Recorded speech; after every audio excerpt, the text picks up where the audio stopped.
12월은 우리가 지나온 한 해를 되돌아보고 또 마지막 남은 달력을 이렇게 보면서 내년을 계획도 하는 중요한 이 달이기도 합니다. 지난주에 이 헤럴드 경제라고 하는 신문을 제가 보면서 거기에 이제 그 기자가 쓴 글인데, 요즘 이제 대한민국 사람들 가운데 그 적자 인생을 사는 사람들이 참 많다라는 글을 썼어요. 그 적자는 그 경제적인 이 경제 헤럴드니까 적자를 얘기하는 거죠.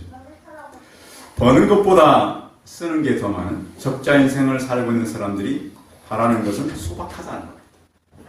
대다수의 사람들은 평생 빚 갚으면서 사는 게 정상처럼 여기는 사회가 결코 정상이 아니라고 진단했다라고 하는 겁니다. 적자 인생을 사는 사람들은 그저 돈 모으는 보람을 느끼면서 살고 싶다고 한 목소리를 냈다는 거예요. 20대부터 80대까지 조사한 걸 쭉 기록해놨는데요. 20대 청년들의 얘기입니다. 빚내서 대학 가면 뭐합니까? 취업도 안 되는데.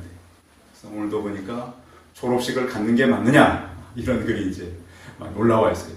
어떤 질문 안 가도 된다. 어차피 뭐 나중에 졸업장은 다른 방법을 받는 길이 많다. 이렇게 쓴 사람들도 있고, 20대 학생들은 수천만 원의 등록금과 집값 등을 내면서 대학에 다녔지만 취업을 못해 빚만 남았다고 하소연했다. 이들은 정부가 인위적으로 일시적인 단기 일자리를 만드는 것을 보여주기일 뿐 도움이 되지 않는다고 지적했습니다. 20대 지출의 큰 비중을 차지하는 등록금, 월세, 취업준비 비용이라도 줄일 수 있도록 지원하는 것이 효과적이다 그랬습니다. 그러면서 이 학교에서 이렇게 주어지는 장학금 제도도 큰 도움은 되지 못한다. 다양하게 좀 더 많이 제공을 하는 대학생들을 위한 기숙사, 공공주택을 늘려서 학생들의 부담을 좀 줄여주면 좋겠다. 20대 학생 얘기였고요. 30, 40대의 얘기는 이겁니다. 직장인들, 아이 키우는 행복을 느낄 수가 없다. 왜 그런가 하면 자녀를 키우는데 이제 두 아이를 키우는 부모인 것 같아요. 아이가 클수록 걱정도 는다는 거예요. 기쁨이 늘어야 되는데, 서울 강북구에 4살, 2살 자녀를 키우는 이모 씨의 얘기인데요. 맞벌이 부부지만 어린이집 베이비시터에게 돈을 주고 나면 저축은 꿈을 꿀 수 없습니다. 사교육비만 줄일 수 있어도 훨씬 돈 모으기가 수월할 것 같습니다. 아이 키우기가 정말 힘듭니다. 옛날에 한번 어느 정치인이 애 하나를 낳으면 수천만 원을 주겠다. 그래서 그 말도 아닌 소리 하지 마라. 그래서 그 현실이 되고 있어요. 그게. 그렇잖아요. 어떤 분이. 근데 그 말도 안 됐던 얘기가 지금 실제로 되고 있다는 거 아닙니까? 그러니까 이 사회가 도대체 젊은 사람들이 학교를 다니고 또 아이를 낳아서 키우는데 너무 힘들다. 30, 40대가 이 사교육비 때문에 힘든가 하면 50, 60대에는 어떤 고민을 하고 사는지, 은퇴 후 내 집에서 소일거리를 하면서 사는 게 꿈이었는데 큰 돈 벌지 않아도 내 집만 있어도 먹고 사는 일은 가능할 것이라는 얘기를 했다는 거죠. 평생 집 한 채 마련하는 게 이토록 어려울 줄 몰랐다는 겁니다. 죽을 때까지 내 보금자리 하나 없는 게 말이 되느냐. 근데 꽤 많아요. 지금 대한민국 인구 중에 40%가 집이 없어요. 그죠? 네, 집이 없어요. 집이 이렇게 많고 지방에 이렇게 많이 집들이 빈다 그러는데 집 없는 사람들이 이렇게 많습니다. 대출금 때문에 은퇴 후에도 일을 해야 하는데 뭘 해야 될지 막막한, 일할 여력이 있는 50, 60대를 위한 일자리 대책도 필요하다. 정부가 뭐 하느냐 이런 얘기도 많이 합니다.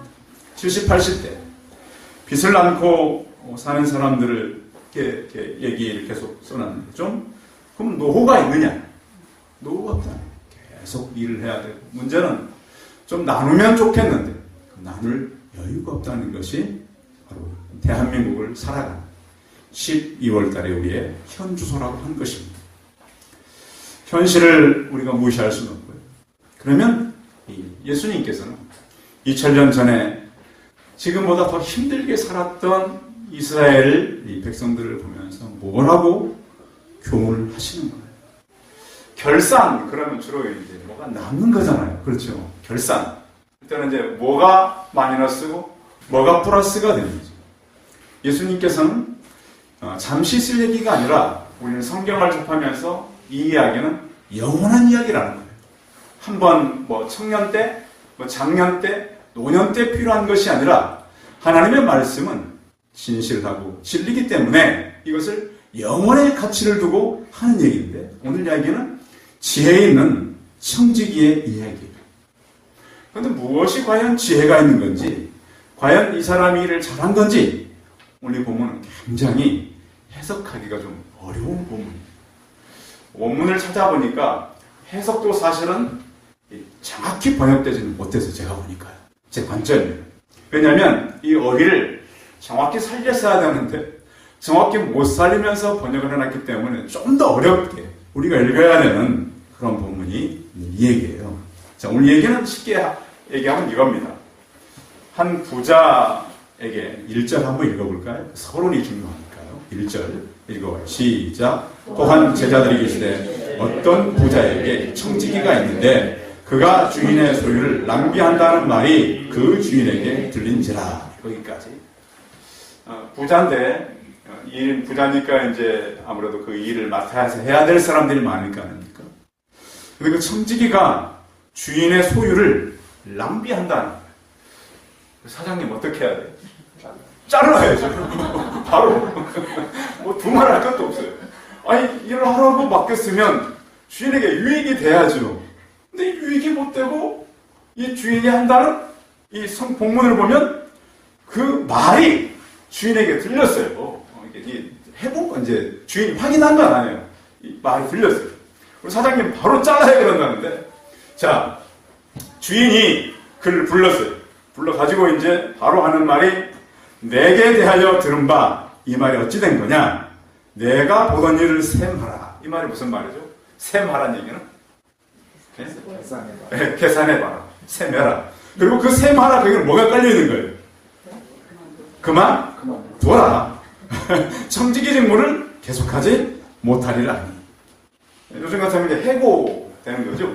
네. 더 이상 갈 수 없는, 연말인데 이제 이 내년도 계획해야 되고 뭔가 해야 되는데 그 연말이면 그런 거 있잖아요.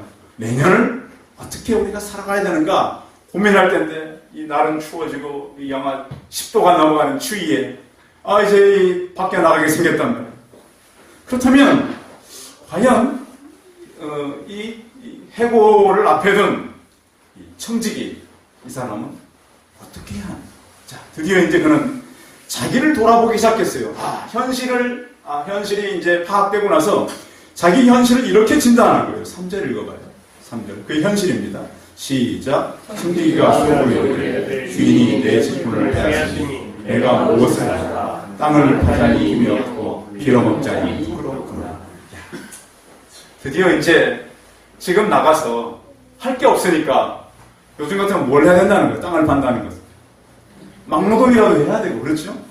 뭐 일일 하는 그 일이라도 나가야 되는데 그거 하자니 뭐가 없어요?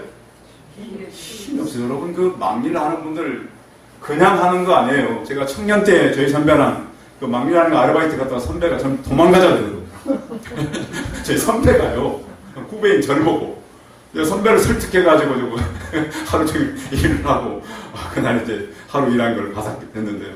쉽지 않아요. 가서 그냥 남이 일한다고 그냥 할 수 있는 게 아니에요. 그러니까 아무나 가서, 요즘에도 보면은 우리 젊은 그 사람들이 이렇게 가서 일을 하다가 사고도 많이 나잖아요. 전철에서 사고 나고 어디 그 압력계에 눌려가지고 이렇게 사고도 나고 좀 끔찍한 일이 많아요. 그래서 왜 이런 일이 생기는가 보면 그만큼 위험한 일을 한다는 거죠. 단련되지 않고 숙달되지 않은 일을 해야 된다는 거. 그런데 이 청지기가 나가서 일을 하자니 힘이 없고 또 빌어먹는다는 게 무슨 말이에요? 빌어먹는다는 건 그 노숙이에 다니면서 이렇게 얻어먹는 이거 하자니 뭐가 되는 거예요? 부끄럽다는 거예요. 제가 언젠가 한번요, 저희 교회 이 집사님 한 분이랑 둘이 전철역에서 이렇게 이제 전도지 돌렸잖아요. 전도지. 근데 그분의 소문이 났어요. 소문이 그 친구들한테. 내 길에 가는데 어느 누가 너무 힘들었는데 찌라시 돌려먹고 살더라. 그게 전도지 주고 있었는데, 그 친구가 보고 간 거예요. 전철역 지나가다가. 그래서, 와, 저 친구가 얼마나 안 됐으면, 노년에. 근데 그분이 교장 선생님 출신이었거든요. 연금을 받는 분이에요. 저랑 같이 이렇게 전철역 싸우고 있었는데, 그것을 오해해요. 그러니까 이제 그 사람들이 볼 때는 참 힘든 일이잖아요. 그러니까, 물론 직업에 귀천이 없다고 그러는데 귀천이 있어요, 없어요? 있어요. 있는 사람들은 귀천이 없다고 그러는데, 해보면 귀천이 있더라고, 보니까. 사람들의 생각은 다르니까. 그래서 빌어먹자니 너무 부끄러워. 도대체 그러면 내가 어떻게 해야 되는가? 그래서 이 사람이 생각을 했어요. 자, 어떻게 생각을 했냐면, 자, 4절이죠? 이 사람이 생각했는 4절을 우리가 잘 읽어봐야 됩니다. 4절 시작. 내가 할 일을 알았도다. 이렇게 하면 직분을 빼앗긴 후에 사람들이 나를 자기 집으로 영접하리라 하고. 야, 드디어 한 가지 방법이 있겠다. 한 가지 방법. 이렇게 해놓으면 땅을 안 파도 빌어먹지 않아도 내 친구들이 자기 집으로 나를, 그러니까 해고를 당해도 그 이후에 살아갈 수 있는 지혜로운 방법을 생각해 놨다는 거예요. 자, 그 지혜로운 방법이 뭐냐면, 자, 5절 읽어봐요. 5절 시작. 주인에게 빚진 자들을 일일이 불러다가 먼저 온 자에게 이르되 내가 내 주인에게 얼마를 빚졌느냐. 자, 이제 그만두라 그래서 해고 당하기 전에 이제 뭘 하냐면, 그 장부, 빌려준 이 사람들의 이 장부를 갖다가 이제 위조하는 거예요, 위조. 왜냐면 그 담당이 자기였으니까. 어차피 이제 세물 다 하려면 그 장부를 넘겨줘야 되는 거잖아요. 그러니까 그 회계 장부를 넘겨주기 전에, 제가 연말이면 저희 교회에서 계속해서 조그만 책자 나눠줬었잖아요.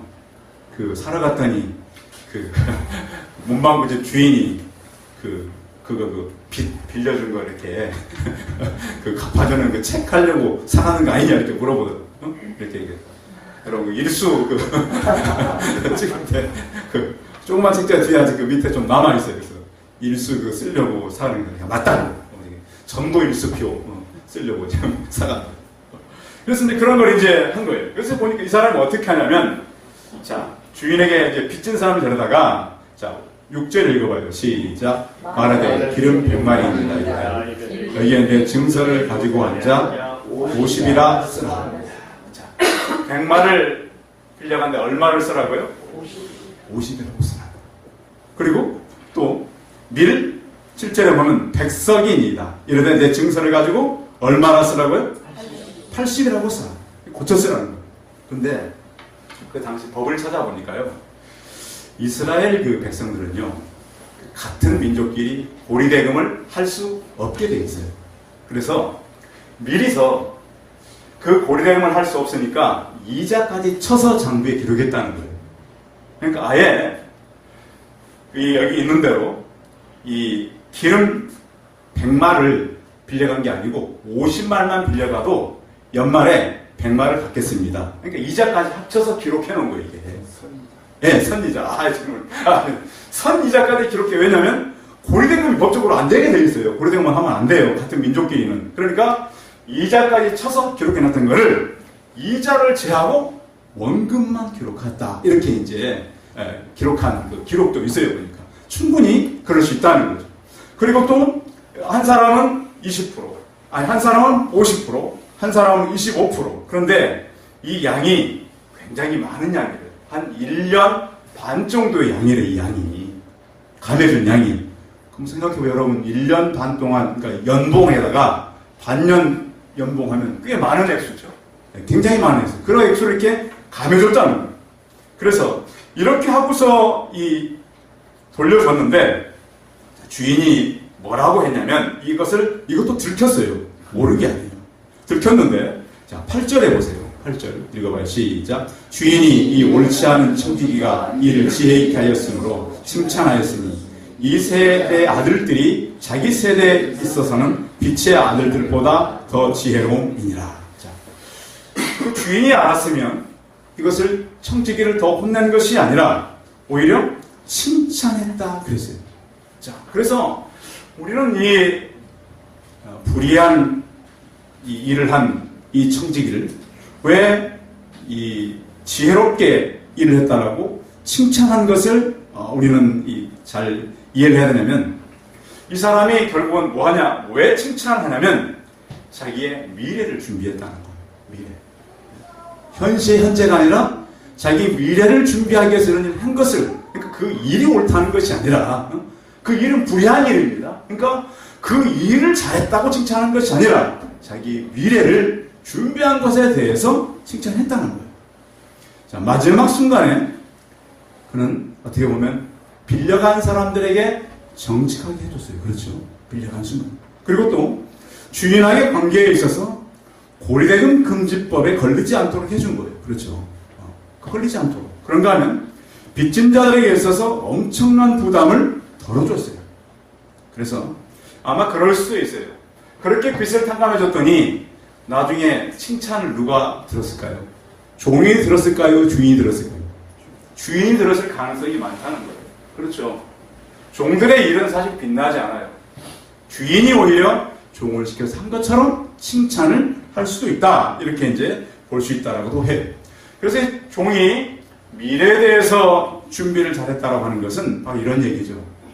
저희가 이제 안수를 받을 때 목회자들 그런 얘기를 합니다. 목사들이 크게 세 가지를 준비해야 됩니다. 하나는 늘 우리는 죽을 준비를 해라. 그런가 하면 또 하나는 이사 준비를 늘 해라. 또 한 가지는 설교 준비를 해라. 성도들은 뭘 준비해야 될까요? 우리도 마찬가지예요. 성도들도 순교에 대한 준비는 늘 하고 있어야 돼요. 언제라도 우리는 하나님을 못 믿게 하면 그것에 대해서만큼은 내가 양보할 수 없다. 이런 정신을 가져야 되는, 이걸 미래에 대한 준비를 하라는 거예요. 또 하나는 우리도 마찬가지, 이사 준비도 마찬가지. 성도들도 하나님이 옮겨라 그러면 옮겨야 되는 거예요.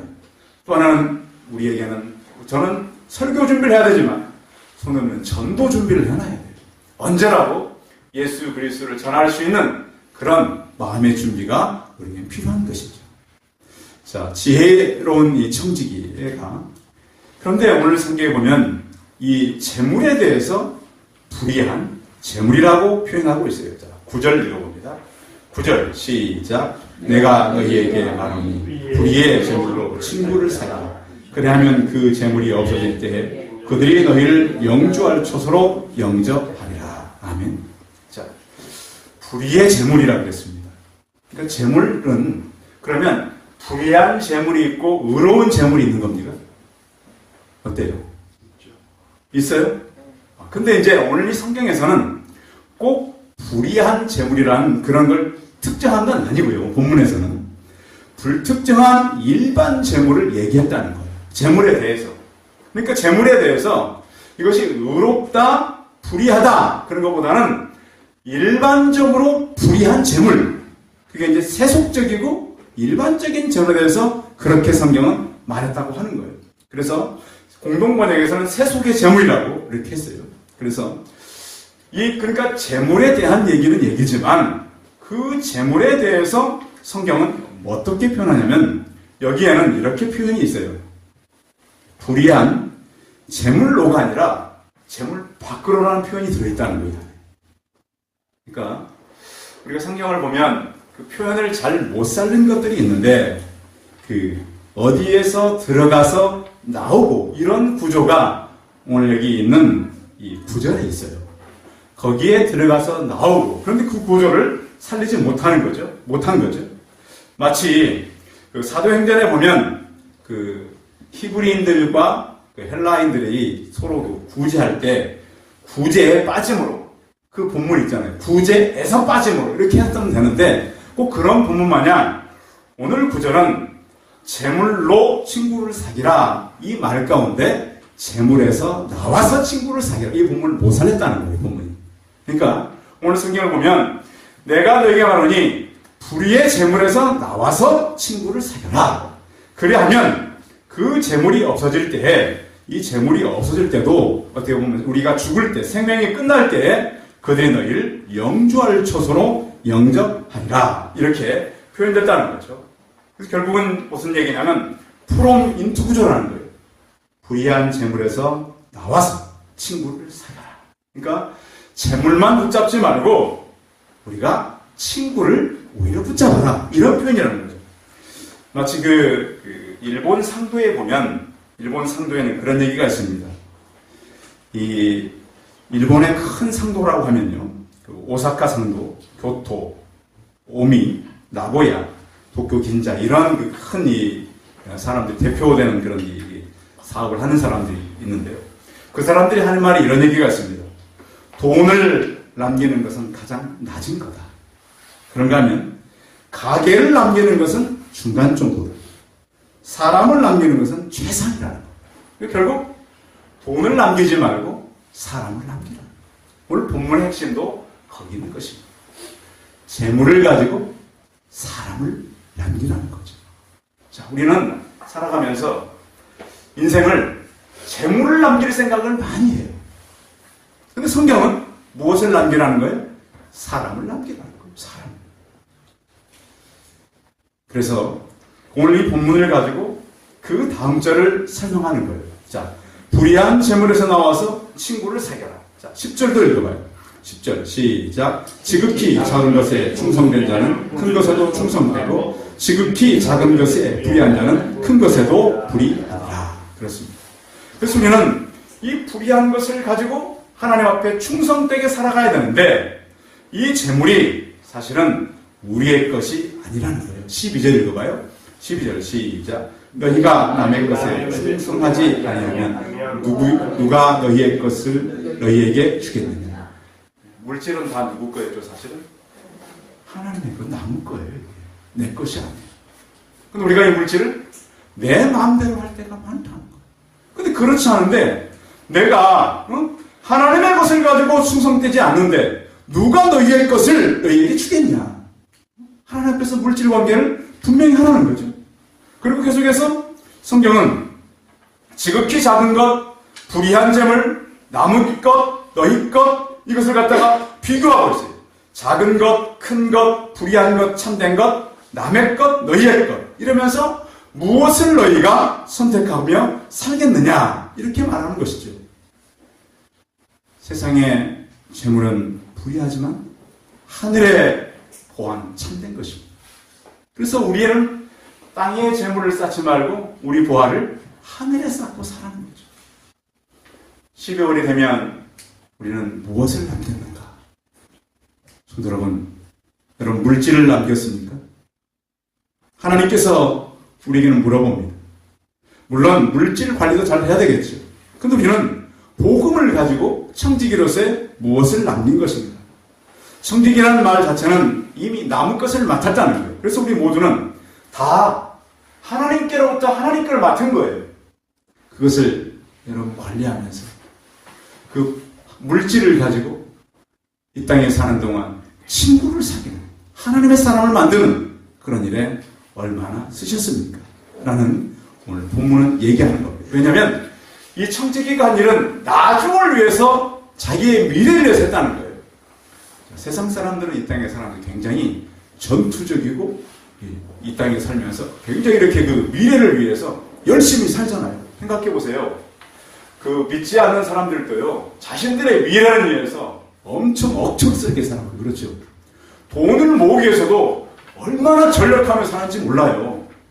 그런데 과연 우리는 우리의 영원한 미래를 위해서 어떤 자세로 살아가느냐, 그 영원한 미래를 위해서 무엇을 투자하며 살아가느냐, 우리의 시간과 우리의 물질을 어떤 데 두고 살아가느냐, 이것을 보고 있는 것입니다. 그러면서 하나님께서는 13절 이렇게 설명하죠. 읽어봅니다. 시작. 시파인이 두 주인을 섬기는 수 없나니 혹 이를 묘하고 저를 사랑하거나 혹 이를 중여기고 저를 경히 여길 것입니다. 너희는 하나님과 재물을 겸하여 섬길 수 없느냐. 아멘. 물질도 하나의 주인이 될 수 있다는 거예요. 어떤 분들을 보면 그 물질을 위해서, 돈을 벌기 위해서 그렇게 평생을 살아가요. 그런데 우리는 하나님께서 우리 땅에 보내시고 결국은 사람을 남기라고 하는 거예요. 오늘 청지기가 자기의 상황을 이해하고 그의 나중을 위해서 그 빚진 사람들의 빚을 탕감해주고 또 나중에 그들이 너희를 영주할 처소로 영접한다. 그들이 나를 영주할 것으로 데려갈 것이라고 생각하는 이 청지기처럼 우리가 지혜를 가지고 일을 하라는 거예요. 성경에 보면 지혜롭게 일했던 모세를 설명하는데, 하나님께서는 이제 너희가 어떤 자세로 섬겨야 되는지 민수기 12장에 보면 이렇게 말씀해요. 나 여호와가 6절 8절에 보면 이 상으로 나를 그에게 알리기도 하고 꿈으로도 그와 말하기도 하더니 내 종 모세는 그렇지 아니하니 그는 나의 온 집에 충성됨이라 그랬습니다. 우리는 하나님의 일에 충성되게 살아간다는 거예요. 근데 모세가요, 요즘으로 보자면 하나님께 쓰임 받을 때 자격을 갖고 쓰임 받은 거 아니에요. 그는 분명히 말에 능하지 못했어요. 요즘 회사에 취직하려면 외국인 회사 같은 경우는 뭘 잘해야 돼요? 외국어를 잘해야 돼요. 그리고 모세가 지금 국제적인 관계도 해야 돼요. 이스라엘이 애국에 붙잡혔기 때문에 다 해야 돼요. 근데 그 나이가 이제 그 오해를 다 잊어먹는 그런 때란 말이죠. 그때 또 그의 어떤 나이도 많아요. 요즘 나이 많다 그러면 어려움이 없는 게 아니죠. 그렇죠. 직장 같은 데 가기가 쉽지 않아요. 그의 이력서는 어떻게 보면 참 부족한 게 많아요. 그런데 하나님께서는 그의 충성함을 보고 그를 썼다는 거예요. 모세가 이끌 이스라엘 백성들은 목이 곧았고요. 원망과 불평이 많은 사람들이에요. 툭하면 지도자를 몰아세우고 돌을 던지고 지도자가 등을 돌리는 그런 사람들, 또 하나님을 섬기지 않고 우상을 섬기는 그런 사람들을 이끌어 가야 될 사람이 바로 모세였다는 거예요. 모세는 많은 시간 억울함과 분노와 화냄과 기분 나쁨으로 그들을 이끌어 했던 것입니다. 그런데 하나님은 그의 충실함을 보고 그를 통해서 이스라엘 백성을 이끌었을 뿐만 아니라 가장 신실한 청지기는 우리의 지도자인 예수 그리스도입니다. 예수 그리스도는 사람을 남기기 위해서 십자가를 지셨죠. 자기 백성들을 살리기 위해서 이 일을 한 거란 말이죠. 오늘 성경은 지혜로운 청지기는 정작 예수 그리스도임을 우리에게 비추어 주고 있는 거예요. 영원한 세계로 이끌어갈 영원한 천국의 일을 하기 위해서 준비한 예수 그리스도. 내가 하늘로 내려온 것은 내 뜻을 행함이 아니요 나를 보내신 이의 뜻을 행하려 함이니라. 나를 보내신 이의 뜻을 내게 주신 자 중에 내가 하나도 잃어버리지 아니하고 마지막에 다시 살리는 이것이니라. 그러면서 그 십자가의 고난을 다 이루었다 하면서 그 모든 일을 마치게 된 것입니다. 성도 여러분, 12월을 저희가 이제 중반쯤을 가고 있는데 하루하루를 우리가 충성스럽게 살아가야 됩니다. 이 땅의 물질의 유익이 아닌 하늘의 보화를 쌓으면서 살아가시기 바랍니다. 또 하나는 물질을 남기지 마시고 사람을 남기시기 바랍니다. 모세처럼 예수 그리스도처럼 우리의 주인 되신 하나님을 바라 종은 한 주인만 섬기게 돼 있지 두 주인을 섬길 수가 없는 것이 바로 종의 위치. 우리는 지혜로운 청지기로서 오직 하나님 앞에서 하나님을 온전히 섬겨가는 그런 지혜로운 청지기들이 다 되시기 바랍니다. 기도하겠습니다. 살아계신 주님, 이 땅에는 많은 사람들이 살아갑니다. 누구나가 두 주인을 섬깁니다. 한 사람은 물질을 섬기는 사람이고 한 사람은 하나님을 섬기는 사람입니다. 요 하나님 아버지, 우리가 12월을 맞으면서 다시 우리의 삶을 되돌아보게 하여 주옵소서. 무엇을 목표로 살아야 됩니까? 물질을 위해 살아야 되는지 하나님을 위해 살아야 되는지 불의한 세상을 저희가 살아가면서 이 물질을 가지고 무엇을 남길 것인지 또한 하나님 우리에게 주신 생명의 말씀을 가지고 우리의 남은 생애를 더 가치 있게 의미 있게 살아가는 우리가 되게 하시고 오늘 청지기처럼 그의 하나님 장래를 위해서 청지기가 준비한 것처럼 우리 또한 영원한 미래를 위해서 전투적인 정말 저희가 믿음으로 살아가는 우리들이 되게 하여 주옵소서. 주 예수 그리스도의 이름으로 기도하였습니다. 아멘.